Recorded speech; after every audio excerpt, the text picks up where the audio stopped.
Hey everybody, my name is Ben and this is Uncharted X. The Old Kingdom period of Dynastic Egypt was a truly remarkable time in history. According to our orthodox view of the past, this time frame was responsible for unprecedented advances in technology and capability. Advances that very rapidly culminated in the building of the gigantic pyramids and the monuments that are still standing for us to see today in Egypt. These achievements would remain unsurpassed for millennia, and many would say that they are largely unsurpassed still today, as even with our modern technology and tools, we have yet to build anything so massive yet so utterly precise as the enigma that is the Great Pyramid of Giza. If you've watched my videos before, you'll know that I often cite the Old Kingdom as one of the great contradictions in the story of human history. Assuming that our orthodox academics are correct and that all of these incredible monuments were built during this period, then this represents, quite simply, the most rapid advance of technology and capability when it comes to construction, planning, and precision that has ever been achieved by the human race. The Old Kingdom took the civilization of Dynastic Egypt from the literal Stone Age to the building of the Great Pyramid of Giza in a very short period of time. And shortly thereafter, this capability seemed to disappear entirely, despite the Egyptian civilization persisting for thousands of years afterwards.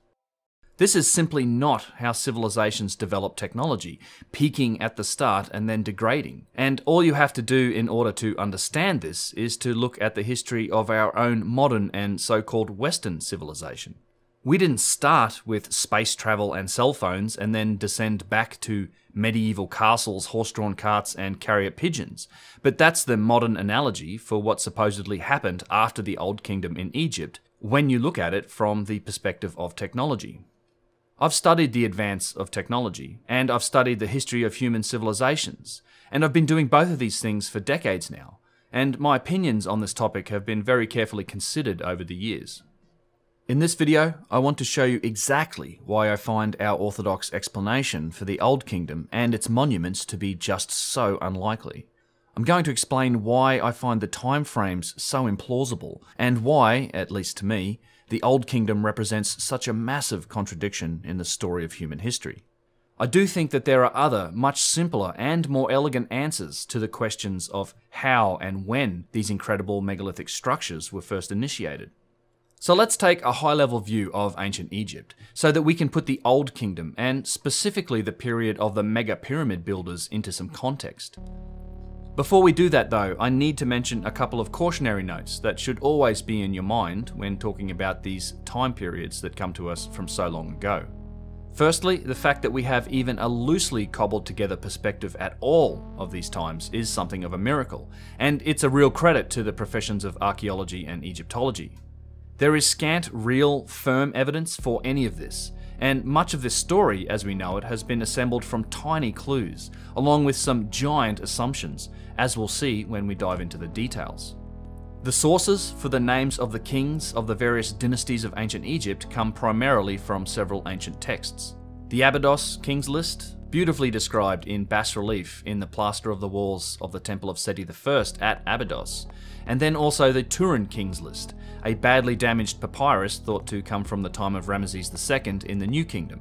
These are two of the primary sources for this data. It's worth noting that in both cases, the Egyptian history goes back much, much further in time than our orthodox story of history does, and not just by a little bit, I'm talking about by more than some 30,000 years. Modern-day historians arbitrarily decide which parts of these histories are fact and which parts are myth, while the original Egyptian authors made no such distinction. If you want to see what I mean, just go and look at the Wikipedia entry for the Turin Papyrus, and you'll see exactly what I'm talking about.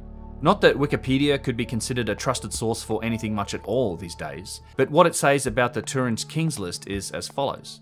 Quote, "The papyrus was originally a tax roll, but on its back is written a list of rulers of Egypt, including mythical kings such as gods, demigods, and spirits, as well as human kings." End quote. What the Wikipedia entry on the Turin Papyrus doesn't mention is that it's just one list. There isn't a special category labelled mythical kings and another labelled real kings. It's entirely possible that many of these megalithic constructions are far older than the Old Kingdom, but because Egyptologists don't believe any of these records to be real, they have to attribute the incredible precision granite work and the giant monuments to someone, so they get pinned to the rulers of the Old Kingdom. And thus, the house of cards that is the story of Egyptian history and human civilization begins to be built. The more you dig into this presumption, the more contradictions that you find, and the more implausible the story becomes, and the lack of any real evidence supporting it becomes more and more evident. Most of the world believes that the pyramids were tombs, despite an utter lack of evidence that supports this. It's really an arrogant way of looking at the past. We somehow seem to believe that we're so superior to everybody that's come before us, that it's just not possible that we can't understand what it is that we're seeing, and we simply can't accept the fact that we really don't know who built them or why. According to their own records, the dynasties of Egypt as we know them were preceded by the Shemsu-Hor, or the followers of Horus, the semi-divine and some might say high-tech demigods of ancient Egypt that were said to rule for some 13,000 years, right up until the time of Menes, the so-called first pharaoh of the first dynasty of Egypt around 3150 BCE. Before the Shemsu-Hor was a period known as Zep-Tepi, the time when the gods themselves walked the earth and ruled for some 23,000 years. Let me read the last two lines of the Turin Papyrus. Quote, "Venerables Shemsu-Hor, 13,420 years. Reigns before the Shemsu-Hor, 23,200 years. Total, 36,620 years." End quote. According to the ancient Egyptians, this was their real history, and they describe themselves as a legacy civilization that originates from these earlier times, and they modeled themselves and their mortal god-king pharaohs around this culture. Now, I certainly believe that there was a big gap between these periods, and that gap was most likely due to the global cataclysms and destruction that occurred at the end of the last ice age. But it seems clear that more than just some megalithic architecture survived these cataclysms, elements of this earlier culture also did as well. If you extend the idea of inheritance from this period to include elements of ancient Egyptian culture and civilization, along with the precision objects like the giant granite statues, the boxes, and the megalithic work, it provides a whole new basis for evaluating the story of ancient Egypt as we know it. Another thing to remember when talking about ancient Egyptian history is that up until around roughly 650 BCE, we have only the single source for this information, the Egyptians themselves.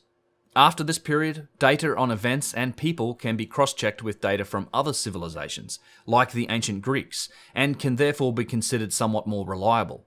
When it comes to the pyramid builders, we are talking about at least 2,000 years prior to this, and even mainstream academics will admit that there is a large margin of error when it comes to the accuracy of these dates. Indeed, the vast majority of ancient Egyptian history occurs well before 650 BCE. As our academics see it, the very first dynasties and kings of ancient Egypt emerged as a proto-civilization in something called the Early Period, around 3150 BCE, nearly 5,000 years ago. The Old Kingdom, which was marked by its astonishing megalithic constructions, followed this early period, beginning with the third dynasty of kings around 2686 BCE. The Old Kingdom lasted some 500 years, although, as we'll see, the actual pyramid building part of this represents only a small fraction of this time.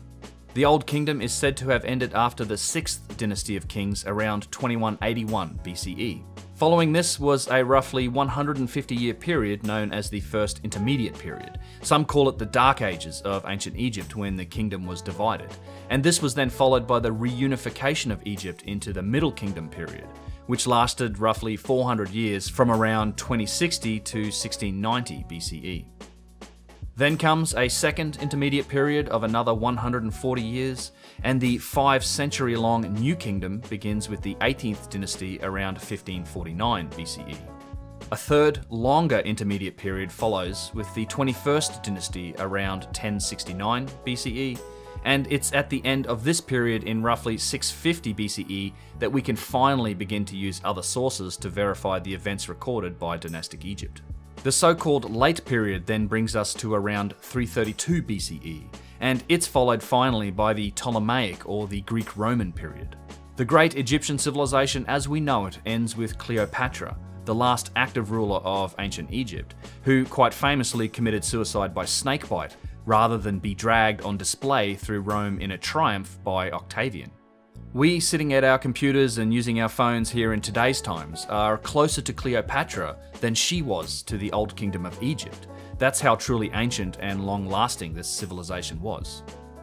Even if we discount the dynastic Egyptian records of their own history, this civilization spanned for more than 3,000 years with over 31 separate dynasty lines, not counting the Persian, Hellenistic or Roman kings that ruled Egypt towards its end.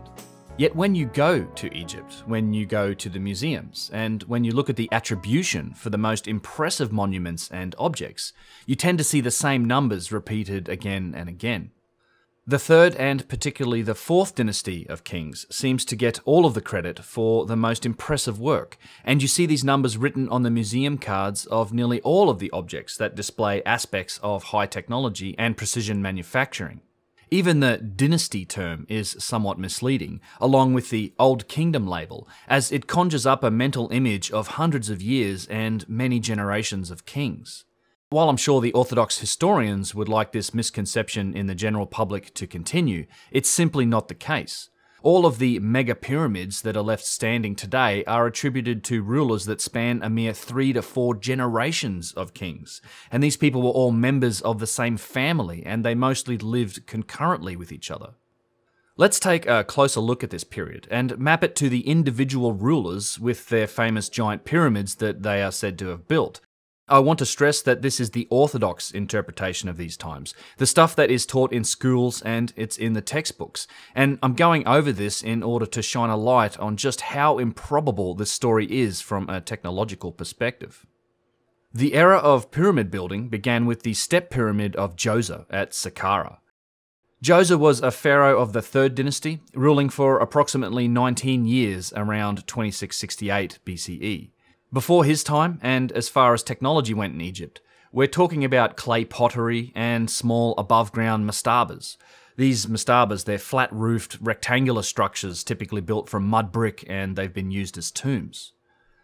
The Step Pyramid itself is a somewhat understandable progression of this primitive technology, as it closely resembles a series of stacked mastabas, and indeed this is what many people consider it to be rather than a true pyramid.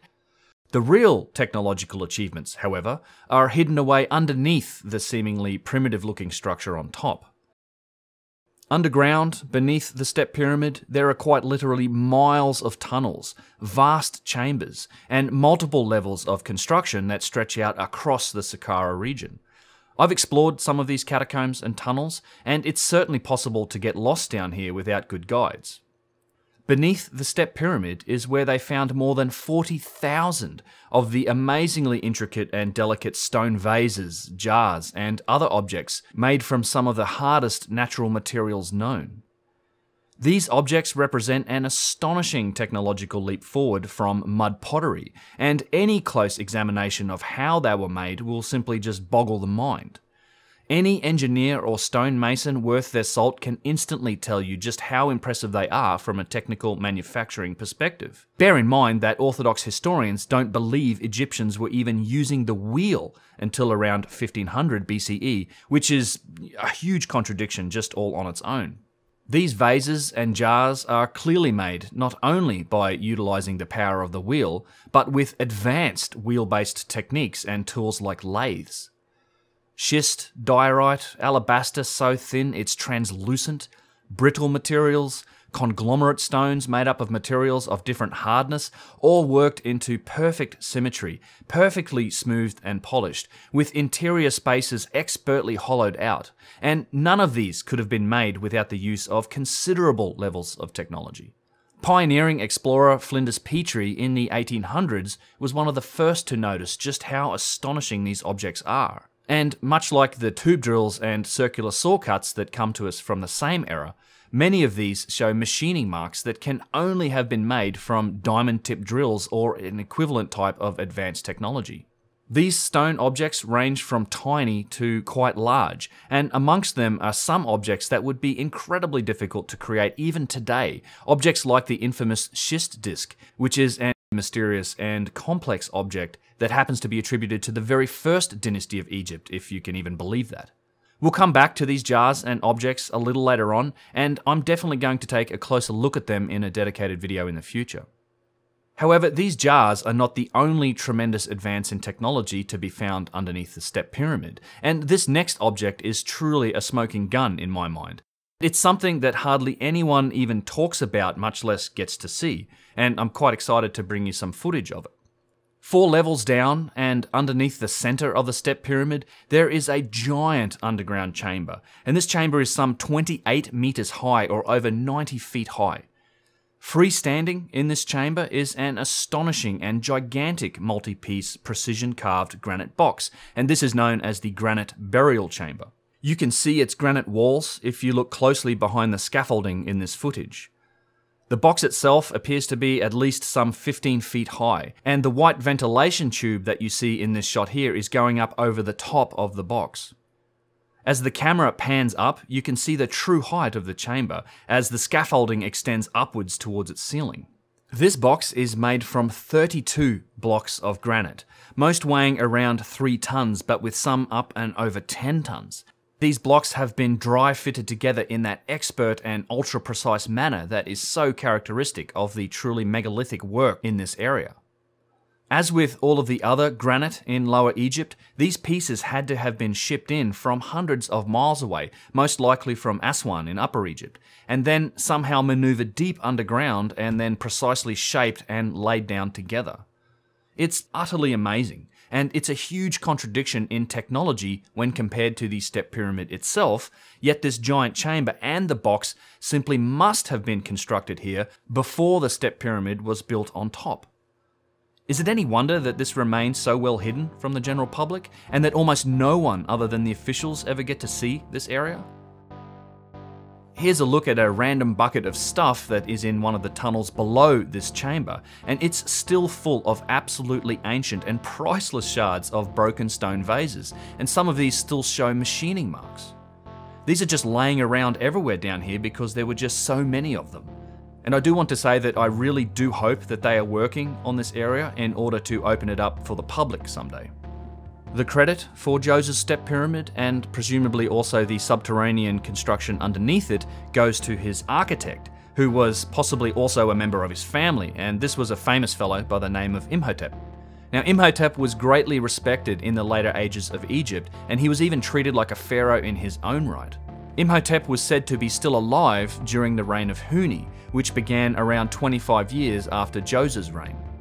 There were a few kings in between Djoser and Huni, and one of them, Kaba, is thought by some to be responsible for the Great Pit and the theorized pyramid at Zayat el-Aran, a site that is today sadly just a giant trash pit for the Egyptian army.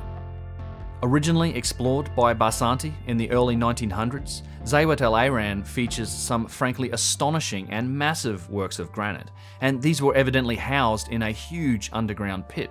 You can see some of these granite blocks and the coffers in these early images from Barsanti. He had to remove layers and layers of interlocking limestone blocks in order to get down here, and the circular coffer that you see was found empty, except for a black residue around the inside of the vessel. Our last good look at this site was given us in the 1955 movie Land of the Pharaohs, which had scenes filmed in the actual Great Pit of Zayat el-Aran. In this scene, they're simulating moving a giant sarcophagus into the pit. What is that stone, Father? That's the sarcophagus of the pharaoh, the stone that will hold his body after death. And I can only assume that it's made out of balsa wood or styrofoam or something, based on the lack of tension that's in the ropes. But the scenery that's all around it is entirely legitimate.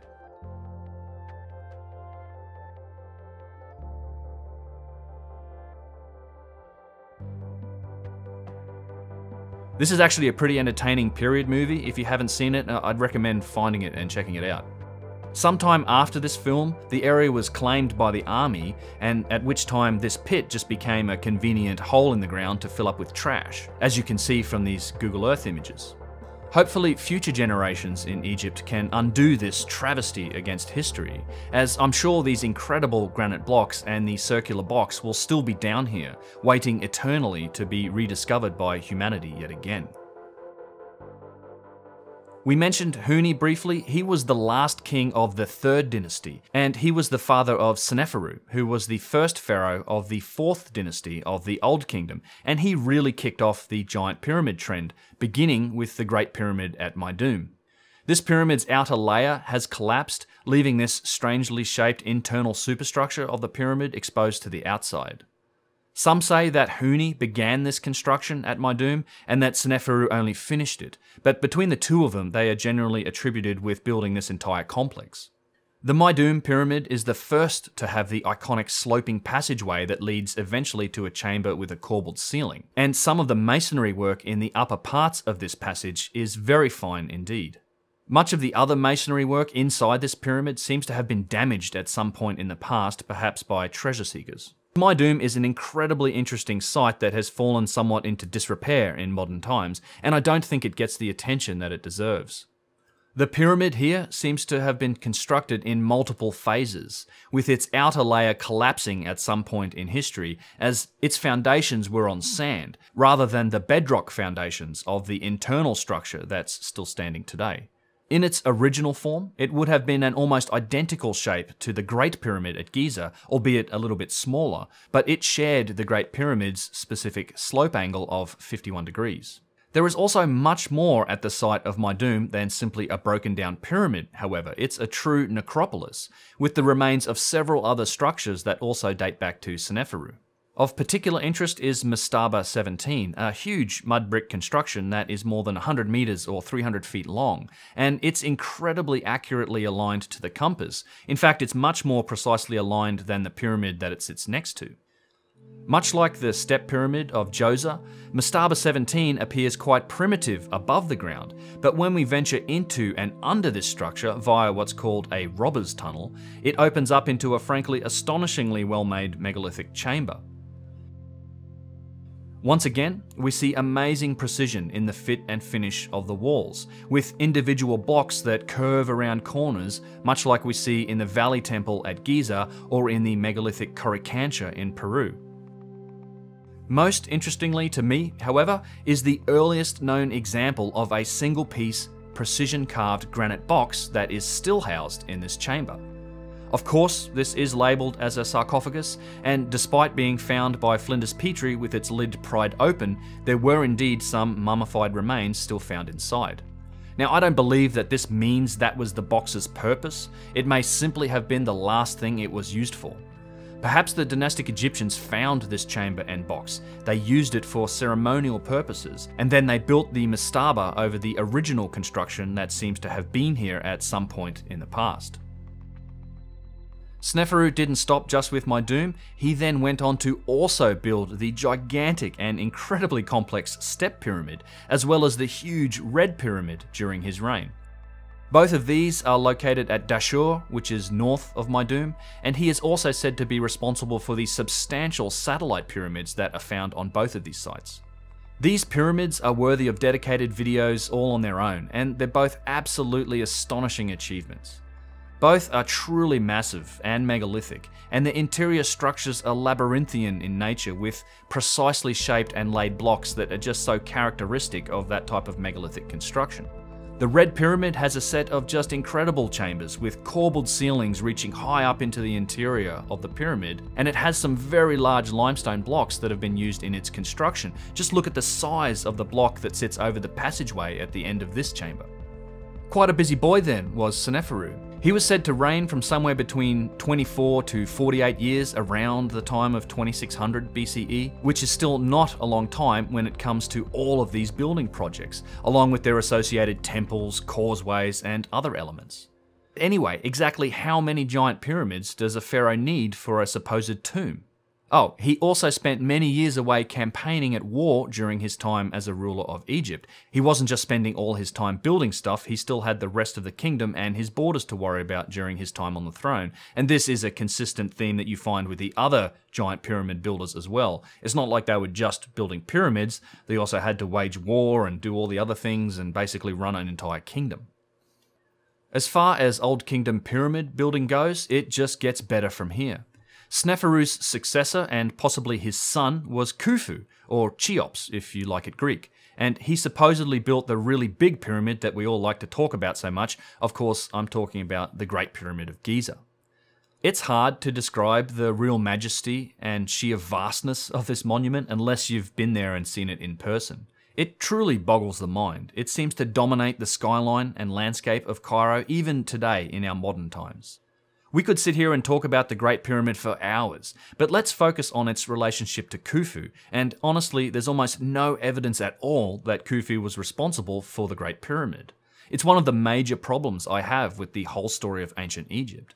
The only evidence Egyptologists can cite is a tiny statue that may or may not even be of Khufu, and this statue was found nowhere near the Great Pyramid. I believe it was found down near the Valley Temple and the Sphinx.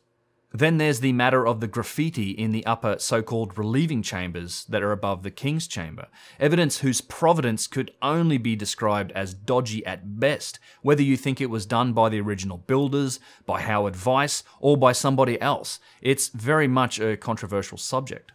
This graffiti needs a lot more scientific investigation before it can be considered proof of anything. Investigation like, I don't know, let's say maybe a chemical analysis of the paint to see if it actually came from the time of Howard Weiss or is thousands of years older. Seems like a bit of a risky business though. You might get on the wrong side of everybody's favourite egomaniac. Robert Bauval turned his attention to the stars. In 1994 he published his theories on the pyramids, and this year has expounded on them in a book co-written with Graham Hancock. Curiously, he also dates the Sphinx to 10,500 BC. The man is an amateur. The man should go and teach in a children's school, but he cannot write on pyramids. I met many people like that, and those type of people, they look for two things. Number one is to try to be famous because they're unknown, and number two, to make money because they have no job. And this is why I say always when I lecture any place in the world, I say many people, they come by and take some pictures of the pyramid and they write a theory about pyramids. Maybe their book will be popular for 1 year, but after that year, their idea will be like sand will be gone in the wind. Have you never read The Orion Mystery or The Keeper of Genesis? I don't waste my time. You know, I am a man, I'm a scientist. I'm a scientist. The guy that somehow held the keys to all of these sites for decades and has single-handedly suppressed all sorts of research and attempts to find out the actual truth. That's our evidence. A tiny 4-inch statue that wasn't anywhere near the Great Pyramid and some extremely questionable red paint. Based on these things alone, we attribute this unsurpassed achievement of human engineering to Khufu. In terms of the technological advances the Great Pyramid represents, we could be here all day talking about them. From the utter precision evident in so many aspects of its construction, to its mass, to the average size of the blocks, to the construction of the inner granite components, to the mega project that would have been required just to flatten the limestone mountain and to build the pyramid's foundations, this incredible monument continues to hide its secrets and its true nature from us. One of the friends of the channel, NEXT, he just visited the subterranean and the Queen's Chamber in recent weeks, and he reports that they are back to testing for more hidden chambers with what seem to be muon detectors in these pictures. It's hard to overstate the complexity and the mystery of this structure that intrigues so many of us from all around the world. One fact, to me, that pretty well summarizes the nature of this achievement. Did you know that the Great Pyramid was the tallest structure ever built by humans until the Eiffel Tower was finished in 1889? And that thing is basically a collection of matchsticks next to the eternal nature and might of the Great Pyramid. Well, to be fair, the spire of the Lincoln Cathedral held the record by a small margin in the 1300s, but it fell down in a storm after only a measly couple hundred years and it was never rebuilt, and I'm pretty sure the pyramid never even noticed it. For Khufu to have built the Great Pyramid as his funerary temple, our Orthodox historians say it took him between 20 and 27 years. Let's consider that. There's 60 minutes in an hour, there are 24 hours in a day, there's 365 days in a year, and let's be generous and say that it took him 25 years instead of 20. That's a little over 13 million minutes. Just the pyramid superstructure itself has somewhere between 2 and 3 million blocks of limestone, each one weighing, on average, somewhere between 2 and 3 tons. So let's say that there are 2.5 million blocks. That means that one block must be quarried, cut, transported, shaped, and precisely laid without mortar every 5 minutes, 24 hours a day, 7 days a week, without any breaks, to achieve this over a 25-year period. And that's just the superstructure. This figure of 20 to 27 years does not account for the other aspects of this mega project. You would need months, if not outright years, just to do the planning and design work. These things don't happen by accident. They don't make it up as they go along. There's likely years more involved in leveling the ground and doing the preparation work in the bedrock with its giant limestone tiles that underpin the Great Pyramid and provide its foundation. As many people know, it's almost exactly aligned to true north, and in fact is so close to perfect in its alignment that mankind couldn't even compute the margin of error accurately until thousands and thousands of years later. This figure of 20 to 27 years also does not make allowances for the quarrying, the shipping, and the construction of the inner structure's granite components, with single blocks weighing up to 70 tons apiece, and they've been lifted high up above the ground and shaped and laid with just mind-bending precision. As with all of the giant granite work of the Old Kingdom, that granite had to be shipped in from afar, and for the dynastic Egyptians to have done this, they could have only shipped granite to the Lower Kingdom during the 2 to 3 months of the wet season each year when the Nile flooded. And that's just for the rose granite that comes from Aswan via the Nile. Other granite quarries, like the black granite from the Wadi Hammamat quarry, are hundreds of miles away over mountains and valleys, and would have needed to be transported over land. This figure of 20 to 27 years further does not account for the utterly straight and precise 300-foot shaft sunk into the bedrock that leads down to the subterranean chamber beneath. It doesn't account for any of the other megalithic structures that must have also existed around the pyramid but are now gone, with only remnants like this astonishing basalt floor that remain here for us to see today. All of this work was supposedly done without the power of the wheel, without steel tools, without hydraulics or diesel power and machinery. It was supposedly all done just with pounding stones, copper chisels, hemp ropes, and raw human horsepower, and all done within a period of 20 to 27 years. It's utter nonsense, and even a rudimentary examination of this claim, when compared to the practical reality of trying to do this work in the manner ascribed to the dynastic Egyptians, can only come to the same conclusion. Let's take a look at some other of humanity's building projects and compare them to this figure of 20 to 27 years for the Great Pyramid. The Pyramid of Teotihuacan in Mexico, which is incredibly impressive but not remotely close to the Great Pyramid of Giza in precision nor in size, supposedly took 150 years to complete. The Hoover Dam took approximately 5 years to complete. The Suez Canal took around 10 years. The Sydney Opera House took around 14 years to complete. The Panama Canal, 33 years. It started in 1881 and was finished in 1914. As shown in the brilliant documentary Revelations of the Pyramids, a clay quarry in France tried to fill a hole that was roughly the same size as the Great Pyramid by simply using big trucks to dump dirt into it. They were running dumping operations 24 hours a day, 7 days a week, and it still took them some 12 years to fill this hole up. This improbable timeframe for the construction of the Great Pyramid, along with the extremely questionable evidence that allegedly connects Khufu to this monument, is, at least in my opinion, something of a giant red herring in the story of ancient Egypt, yet it seems to be taken as established fact by many of our academics. It's even used to justify the claim that Seneferu somehow did nearly 3 times this amount of work with his giant pyramids in some only 40 years, which to me is even more unlikely of a story.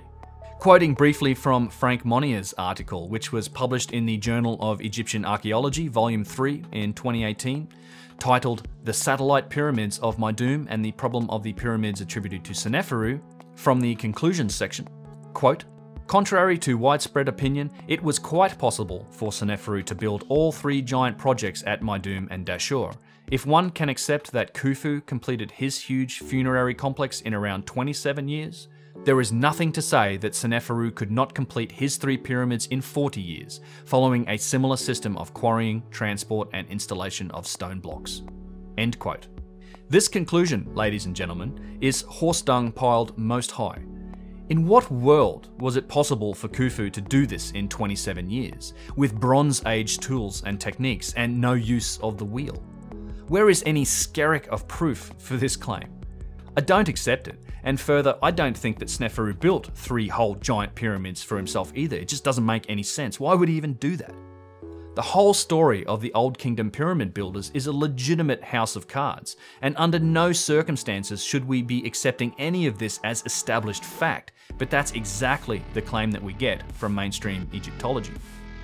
And that's not all. The improbable hits of this Bronze Age pyramid building family just keep on coming, but I think you get my point by now, so I'll speed this up a little bit. The remainder of the Great Pyramids were, allegedly at least, built in a very short period of time after Khufu by the other members of his family. Khufu's brother, or perhaps more likely his son, was Djeferi, and he built the Great Pit and possibly also a pyramid at Abu Rawash, which seems very similar to the construction that we find at Zayat el-Ayran. At one point, Abu Rawash also contained some ridiculously complex granite artifacts, although I'm really not sure if either of these giant pits were ever actually pyramids. Djeferi's brother was Khafra, and he built the next biggest pyramid at Giza, known as the Second Pyramid, only slightly smaller than the Great Pyramid, and it too contains an astonishing precision granite box in its internal chambers. And the work that was done into the bedrock in order to lay the foundations was even more impressive than that of the Great Pyramid itself, as the Second Pyramid was built into the side of a hill, and part of the pyramid is actually constructed from bedrock rather than blocks of limestone. I have a whole ancient engineering video that looks at this feature specifically, and I've linked to it below. Many also say that Khafra built the Sphinx. Yeah, okay, mate. And also the Valley Temple. Extra. Yeah, okay, mate. Which is one of the most impressive giant megalithic structures that we can find anywhere on the planet. Khafra's son was Menkaura, who supposedly built the third giant pyramid at Giza, and it too also features a precision granite box in its chambers, as well as an outer layer of huge granite casing stones, many of which are still in place today. After these guys, no more epic pyramids, yet the civilization of dynastic Egypt continued on. Other pyramids were built, but from this point forward, nothing comes remotely close to matching the majesty and splendor of the mighty Old Kingdom pyramids. Other Old Kingdom megalithic sites like Abu Sir and Abu Jarab, or the Temple of Bastet or Tanis, they have some incredible megalithic features and are said to have come from the same era, but impressive as they are, they simply can't match the majesty of the pyramids when it comes to scale. A reminder that these old pyramids are, according to our Orthodox view at least, and I'm not even joking here, these were the first 7 pyramids ever built. In order, the Step Pyramid, if one can even consider it a pyramid, then Meidum, which once was certainly a true pyramid before its outer layer collapsed, then the enigmatic Bent Pyramid, the mighty Red Pyramid, the Great Pyramid, the Second Pyramid, and then the Third. Throw in Zayat el-Ayran, Abu Rawash, the Sphinx and Valley Temple as bonuses during this time.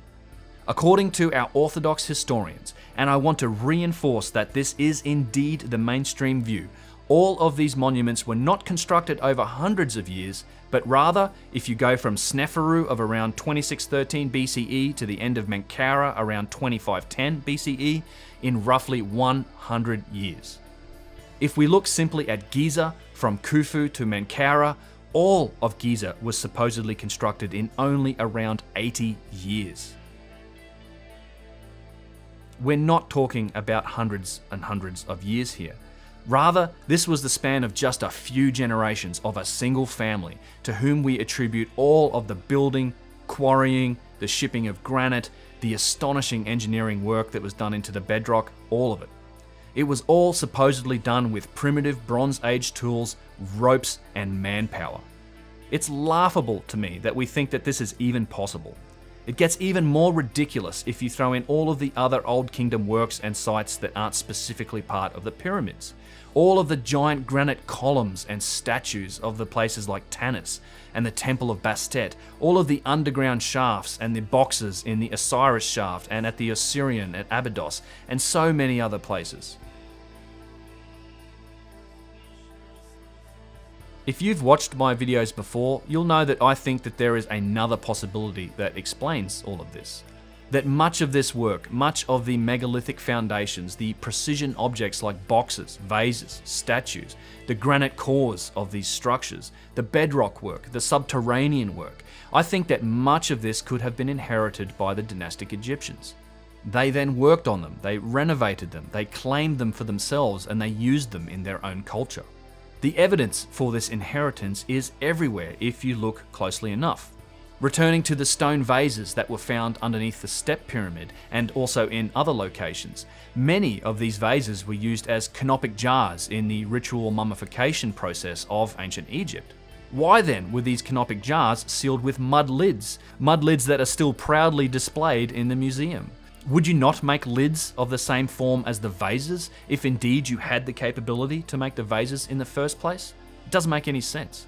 The inscriptions and hieroglyphs and writing that is on precision objects like boxes, statues, and obelisks is always of a massively inferior quality to the objects themselves, and the internal spaces or the inside carved out spaces of the writing is never polished, as many of the objects themselves are polished, and this is highly suggestive that the writing came in later periods.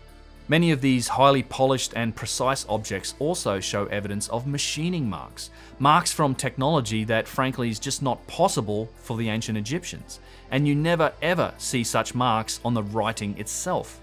Now, I think the dynastic Egyptians definitely developed the capability to work in granite and to inscribe very high quality writing into it as their civilization progressed, but there is still a difference between even the best writing and the objects themselves, and this is a topic that I'll explore in some depth in a future video.